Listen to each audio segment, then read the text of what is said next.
Pasukan marinir Rusia terekam diburu serangan drone peledak Ukraina. Rekamannya beredar di Telegram pada Minggu 18 Agustus 2024. Drone peledak tampak memburu dan meluncur di sekitar pasukan marinir Rusia. Namun tak satu pun drone mengenai target.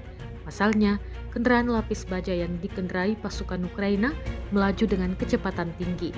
Dalam keterangan unggahan disebutkan, inilah momen penyerangan di desa Urozhainoye di Donetsk. Pasukan Rusia merekam suasana mencekam saat drone berjatuhan di sekitarnya. Meski diberondong serangan, pasukan Rusia masih melanjutkan serangan, menembaki posisi tentara Ukraina dengan senapan laras panjang miliknya.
Download Tribun X sekarang, menghadirkan lokal menjadi Indonesia.